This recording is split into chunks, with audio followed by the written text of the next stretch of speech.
Hello, welcome to another Board Game Exposure live interview. Today I'm joined by Rob of Syther Gaming, of course, the mind and the man behind, not between, behind OverBattle.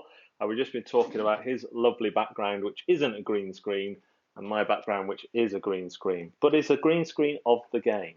So that's nice. How are you doing, Rob? I'm good, Nick. How are you? Yeah.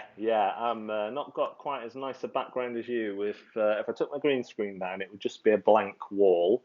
But and I think weather-wise, that's a great green screen. weather-wise, we had hail for the last 2 days, so that's been interesting. Oh my goodness. Yeah, so we had a bit of heat and then hail. So yeah, a bit different to you. Well, here we have of 365 days a year, we have this about.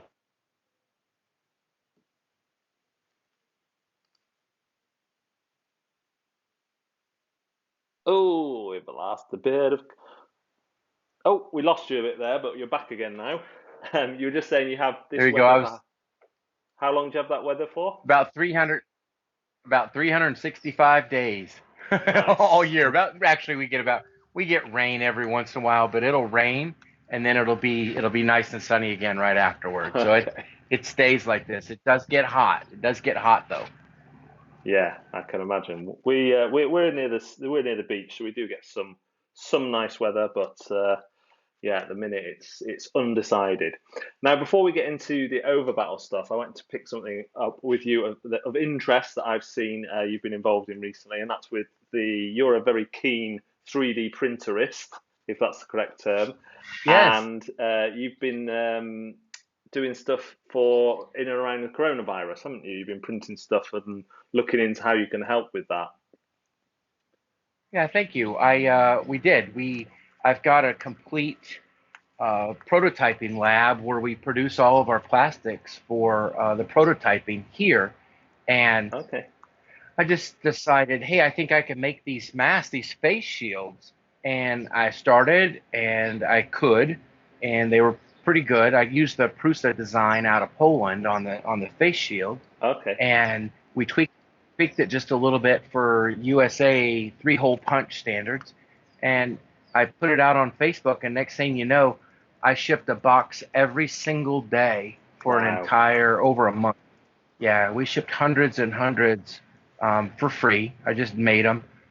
Every day I went to my local package drop off and sent out a box to another hospital, to a administrator, to nurses, to technicians, even to firemen, police Yeah. officers, you name it. And yeah, thanks for asking. I didn't even expect that. That threw me for a loop. I didn't know you were going to Sorry. ask. Well, it was just something I saw, and I'm very new into 3D printing, and I knew you've got quite a good setup. And obviously, we've seen news items over here about 3D printers being used. There was one about an 11-year-old boy who designed a part that could be used, and just a fantastic way of a few people, I've seen a few articles about if this had happened in 2005, it would have been a lot worse because we didn't have Facebook, we didn't have. But there's also the 3D printing side, which primarily you've used to prototype your game at the minute. I'm sure you use it for other things as well, but you then kind of dipped into doing the Corona stuff, which has been really good. Um, but Complete strangers get a yeah, hold of me on Facebook and say, "Can I have some?" And I said, "Sure, oh wow, I can mail them out tomorrow." And every day this occurred. Hey, can I have some? I don't know you, but I said it doesn't matter. We're all in this together. If I can help stop it on the other side of the country, you know what, Nick? It mm, doesn't get to my grandkids. It yeah, doesn't get to my house. And yeah, so we are literally worldwide all together, and so it was my honor to be able to help. And so we shipped hundreds, no charge. Every day I was shipping stuff every wow, day that's except for brilliant. Sunday. On Monday I'd ship 2 sets because I got Sunday to make Wow. more, and there was no shipping was open on Sunday. And all the while in the background, you had, of course, the Kickstarter Yeah, starting for it was and already getting already running. yeah. Yeah, it already I started it anyway, and so then I'm like, okay. the Lord will give me a little bit of assistance here and keeping me alive and awake. I will go ahead and do both things at the same time. Excellent. And OverBattle is back on Kickstarter. You've made some changes from the first time. So do you want to tell us about how it's developed, how it's grown, what the most significant changes are to the game? Sure, sure. Most significant, I would say, externally is the size of the box, and Yeah, I was so looking at that. we had a 22-inch box, and we had a 22-inch box because of the standard neoprene mat that I used. I would quarter it, and then it would fit in the box.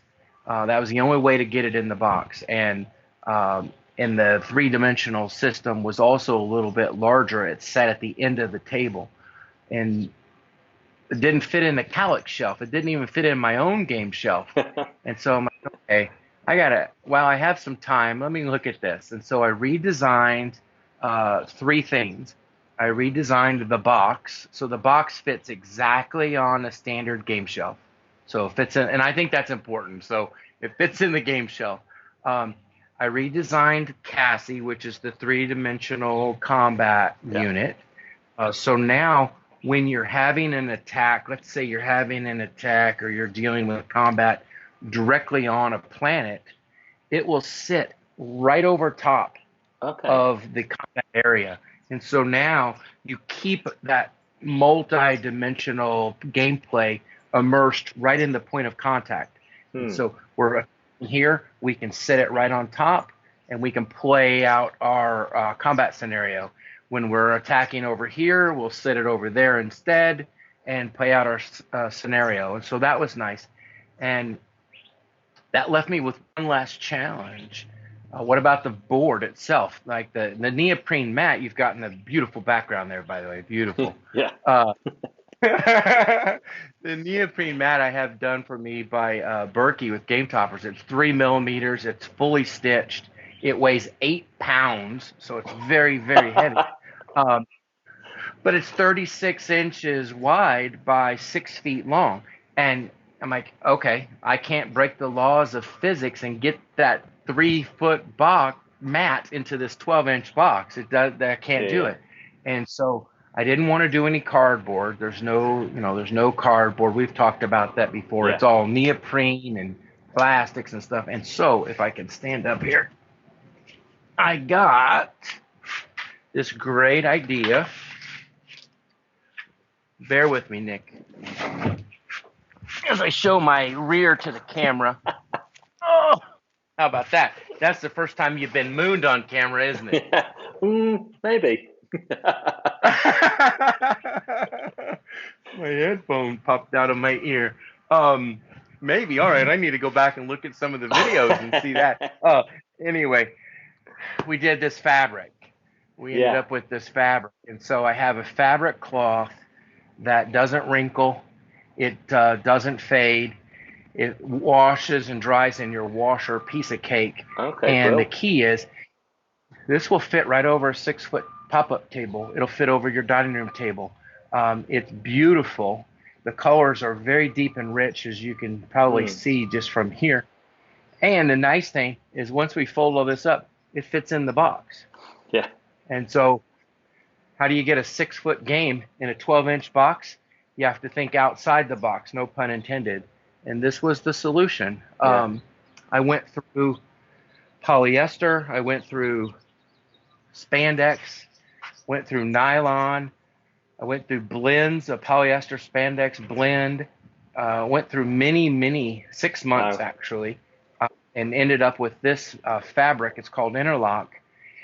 If you were to go buy a very expensive blouse for your wife, $400 or 350 euro, it's going to be made out of interlock. Okay. And so because of the fabric that doesn't wrinkle, doesn't fade, doesn't shrink, easy to wash and dry, so it's a high-end textile that I said, can I print whatever I want on that fabric? Well, yeah, we could probably do that. And so I went through an entire development loop to get that done, and no one has that. and I'm pretty excited about it. Yeah. It will change things when we get to see it, so it's Yeah, I've pretty only neat. I seen had a I think like Red Alert, the command and colors system, they have a fabric, but yep, yep, and it's not as colorful. I could see that from the I'm not sure what yep. fabric it is, but that's the only one that I've seen with the fabric. And again, that is a massive one piece, hangs off the edge of my table. I own Red Alert, and the one part about that, the fabric gave me the idea, and it's Okay. not the best fabric.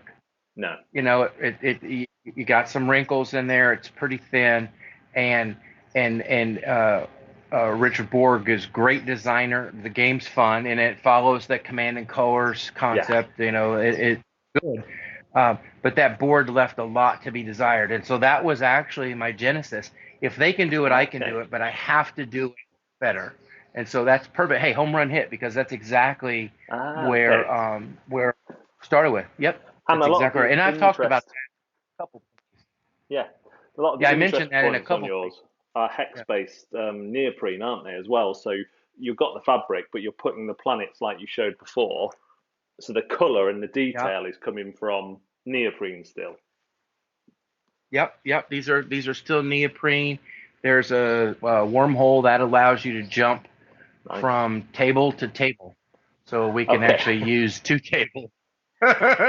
And uh, moons. Yeah, if it wasn't big enough already, now you get to use two tables if you wish. Yeah. If you had 8 players, you could do that. But yeah, and so now you've got neoprene on neoprene or neoprene on fabric. Here's the key. When you do that, you've increased the surface tension. And by increasing the surface tension, nothing slides. And Yeah. so while we lay out in OverBattle, you could have up to 1,000 pieces on this 6-foot board, and it sounds so massive. Well, it just takes Jimmy one time to bump it with his hip, and stuff starts to move, right? Not with OverBattle. Everything's going to lock in place because of that high friction level of fabric on fabric.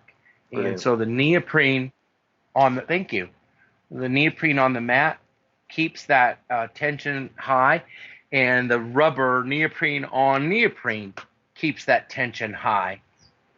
So we can bump the table and stuff doesn't slide around. So And I think that was important as a gamer.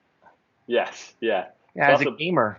as a Yeah. designer and a publisher, you're actually now becoming an expert on box fill, on actively packing a box, on fabrics and fabric friction levels. I remember speaking to someone who it wasn't a designer; it was someone who set up a convention, and they were doing a bring and buy, and they were saying, "Oh, I'm an expert on low tack adhesive now."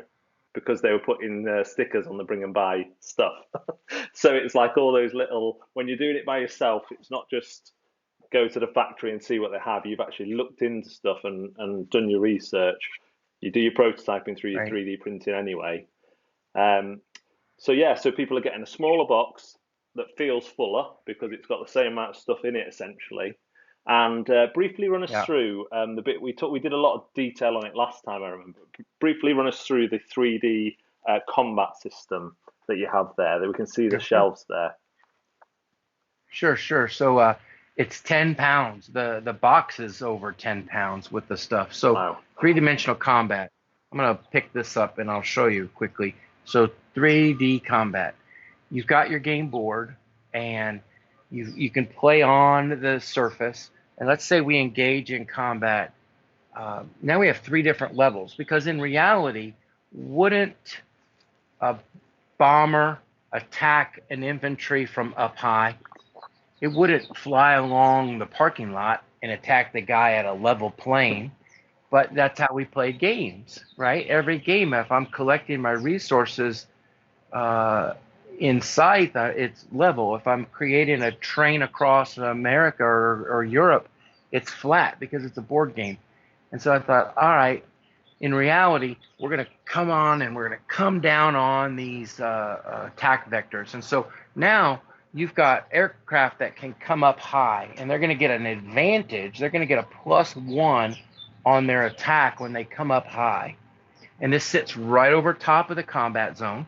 Well, the same scenario, if something can go high, can't something go low? And so an infantry unit, instead of being shot at here on the midline, they could dig in and go down one and get a +1 on their defense, and now they're protected from the stuff that happens up top. Because here's the key. As you're going up and down and you're making the decision what units you wish to go up and down on the combat system, the top line can't reach the bottom, and the bottom line can't reach the top. So they engage to the middle, top to the middle, bottom to the middle. Through attrition, if we were to wipe out these units that were in the middle, and I have some mechs here on the midline, because a mech, it can't climb a tree, right? So a mech is too big. You wouldn't see a mech up in the sky. And a mech can't go hide in your garage, so it's not going to dig into a special spot. So a mech, for example, would always be in the middle. A battleship would always be in the middle. So there are things that were always stuck in the middle. So now you've got other units that selectively you decide whether they go high or low. Through attrition, if we were like this and we had units on the bottom and we had units on the top, if he really wants to come and get these guys, he has to give up his advantage, which is a +1 on his dice roll. Come down here. Now he can engage the bottom line. But he's susceptible to counterfire now. Yeah. Okay. Conversely, if he stayed up high and these guys really wanted to go after that guy, they could come out of their hole, come to the middle. Now they can reach him as well. Now they too are susceptible to counterfire. If through the actions that this commander declared that I'm going to stay up high, and these units declared that they're going to stay down low, he can't see them the end of that battle because they don't even know they're there. So they have survived by their tactic choice of digging into a hole.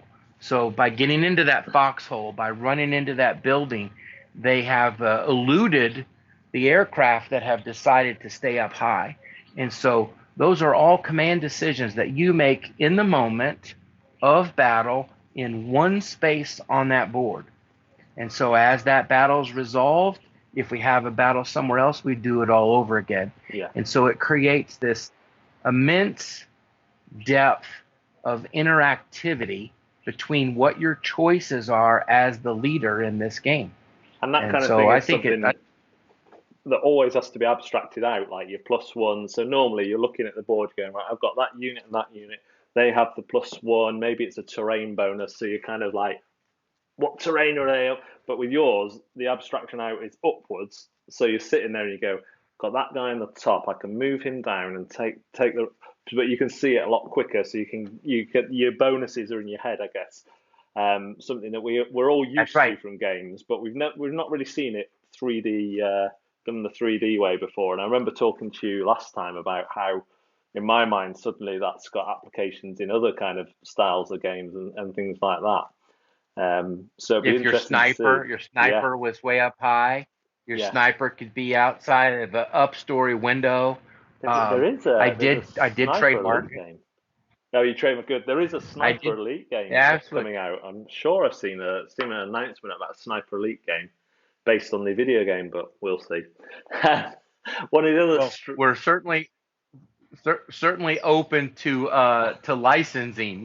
Sure, of course, as a business, we'll license the heck out of it, and you'd see the combat assault system all over the place. I think it would be super cool. Evade, you have an evade level down below. I'm thinking I was a Metal Gear Solid guy, Sony PlayStation, Metal Gear, right? So I could just see Snake hiding and Raiden hiding on the lower level if we actually had a board game of that stuff come out now using 3 dimensions. I think it'd be super cool. Yeah, no, it would be. The other thing that was really strong and deliberately so from your point of view was the lore that you have in your game. So you've got a lot of background kind of story and stuff going on. Has that had any change, any development, or have you like filled it out more in the time you've had, or what's going on with the lore? We've got twofold. So I have the ability to introduce some of the lore directly into the gameplay, and I'll show you that here in just a second. You may get to it, but I'll make sure we do. I'm about 200 plus pages done. So I think for a great hey Chad, how are you? He just popped up on our Yeah. feed. Great guy. He's got Kingswood, and its new unboxing thing came out yesterday, and that was fantastic. Anyway, um, where was I? On the lore. So I think a good novel, you need about 350 pages. And I think we've probably pushed over 200, 220 pages now. I have the entire backstory of who these characters are and what brought them to who they literally are. Okay. Why is he a commander and a leader? Why is she high technology? Why is he primarily a resource gatherer and ground pound strength? So I dive into their backgrounds, and then I dive into what brought them together as the unity. And through that togetherness, the story is written all the way up to literally where the gameplay starts, because we have the introduction of the Sin, which is this asymmetric character inside of this symmetrical game. They use the same symmetrical pieces. They have the same symmetrical movement and pricing, but their gameplay is asymmetrical. And so they are a disruptor of these other three factions. And I've gotten it written up to where I flesh them out completely in the story. So thank you. That part's done. And I may do an ebook. I may do a novel. I've gotten a few people interested on a screenplay. So wow. with Netflix and Hulu and Okay. Amazon Prime and HBO and Showtime and all these, what they're dying for is content, new content. Yeah. And the OverBattle universe is pretty deep. And we might, depending if I can get this damn Kickstarter finally over the top, I may end up on television before it ends up on your table. So that's Wow. sort of exciting, Yeah, then I'd sell thousands of these, tens of thousands. So Yeah. the potential is there for screenplay, which then can be picked up by a studio, and so that's exciting too. I mean, super exciting. Yeah. Yeah. If it happens, fantastic. If anybody's watching and they're interested, I've not signed anything yet, so let's chat.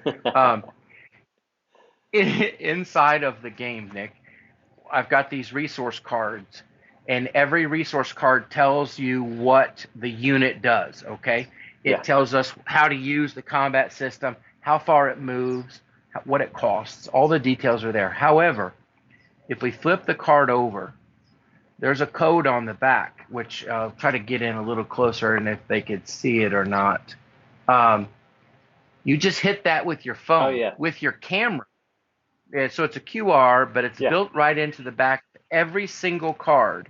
So every card has a unique code that is the exact match to what's on the front of the card. And so I want to know about my infantry, but I'm worried about your infantry. What are you going to do with it against me? I could flip over my infantry card, take a peek at it with my camera, and my built-in strategy guides are all right there for every single unit. Wow. So the strategy guides are at your fingertips. You don't have to go grab the book and tip your hat that you're looking at what I just deployed. I don't want you to know I'm nervous. Or I want to bring out some battleships, and I don't want you to know. So I'm going to look at the back of my battleship. I'm going to take a little peek. We all have our cameras anyway. I'm going to take a little peek in our cell phones and get the strategy guide without having to dig through the manual. So it's at your fingertips rather than banning it from the table. Absolutely. It's going to be there anyway. Yeah, and it's going to be there anyway. And here's the key. You are so focused on what's going on in the game. Josh Silva from the Brawling Brothers podcast, he played, and he made this comment on his show. He said, I forgot about my phone. I didn't even use my phone for phone stuff because I had to watch what was going on for 3 hours. I was totally immersed for 3 hours. And so I have embraced it, and there's no app, there's nothing to install. Yeah, yeah. You just look at it with your camera and it works. On the iPhone, the code readers are built in automatically. On a Yes. Google, you can turn it on or off. Yeah. And so on the Yeah. Google, you just need to make sure that your reader's turned on. But on the iPhone, it's automatic. And you just look at it with your phone. We're at conventions, and I flipped the card over. I said, look at that with your phone. And they look at me like I have three eyes. Like, what? I said, yeah, just look at it with your phone. And when you pull it up with your phone, now, not only do you get the strategy guide, you can move the unit. You can move the unit with your finger on the screen and rotate it around and look at it upside down. Oh, nice. It's all interactive right there on your phone. And so if anybody wants to try it, if you go to any of the updates, update 20, 17, 13, most of the gameplay updates, most of them, not all, but most of the gameplay updates on the campaign page, I give a picture of the front of a card and I give a picture of the back of the card, okay? And if you were to pull that up on your computer and then look at it with your camera phone, you'll go right to the event. You'll go and see where we are. So everything works. Everything that you see on those updates, all of those codes are real. So you can actually look at your computer screen with your phone and see the back end information and be able to manipulate the unit with your finger and move it around. So most of the ones that say gameplay have the front of the cards, and a few of them have the actual back of the cards. All but the last one, I think, actually. So there you go. So if you pulled up that, I'll tell you which one it just is. look at it on your 18. carrier. 18. Yeah. And so if you peeked at that code right there with your camera, you're going to see the carrier. You're going to see a little bit of nuance about how that carrier works. You've got 2 or 3 paragraphs of information that would never fit on a card. You have to grab the instruction manual and try to read it at the table, and that's no fun. And so that's something I added from the last go-round. There you go. Now move that around with your finger, Nick. Look at that. Nice. That's cool. Now, did you install anything? No, it's just straight from the photo app, like you say, yeah. Just work. And it picked it up from it read the code across 2 screens because I did it through the streaming screen instead of the actual browser. So it picked the codes are working with low light and all sorts. So that's cool. You said it's cool. That's good. That's... Let me tell you something about that. We talked just a few minutes ago about how you have to be an expert at adhesives, or you have to be an expert, in my case, on fabrics, right? Yeah. And packaging, and there are no fillers in there. We create these new expertise levels as we're developing games. That code, the reason that code worked through 3 screens or 2 screens in low light, unbeknownst to me, I didn't know any of this. Inside of a QR code, there are levels of redundancy, so data redundancy. Okay. A standard QR code has 7% data redundancy. You can get an advanced QR code that has 20% data redundancy. You can get a maximum QR code that has 30% data redundancy. I use 30% data redundant QR codes in my QR information. Why? You ever play a game and you're eating and you've got Cheeto dust or something, or playing something, you got something on there, you get something on the back of your sleeve. If you get anything on the card, it has 30% error correcting in the code already. Is that why while you were looking, colored the same way as the back of the card? Is that how you get the coloring? Because usually they're white and black, aren't they? It blends in, right? It blends in very good. It's not obtrusive in the imagery. And then there's 30% data redundancy in that code, which is the maximum the technology supports. And so here you used it through your phone, through a video, through another video, and it still works. Browser, yeah. That's Well, cool. We haven't done that before, so I was excited about it. yeah, I just thought may as well see if it picks it up. And of course Yeah. the camera quality on the phones these days is just for every phone is very good. So you don't have to worry about that end so much. Well, Rob, thanks very much. I love chatting to you because it's always interesting to see how much more you do than just the design. As someone who's kind of set up and you know, come up with this game, but then gone and done everything else themselves as well. And I always feel like there's not only that I've learned something, but since I've talked to you, you've learned a couple of books worth of new things as well. So it's always super interesting. And thanks Thank you again so much. for taking the initiative on the COVID stuff as well. It was really, like I say, it really. I've just loved seeing humanity, the best of humanity in this time, and I think examples like yourself taking the 3D printing and just going right, we can do this, we're going to do it, and seeing that across the world has been one of the upsides of the ongoing pandemic, as it were. We've got to see Thank you. ourselves in different lights, and some of those lights have been good. So we wish you If the I best. may, Yeah, go. if I may, so thank you so much for that. And I don't know if I mean, your audience knows you through the events like this, but let me Yeah. tell you about this guy for just a second. Let me tell you about this guy. We are both at Essen in Germany.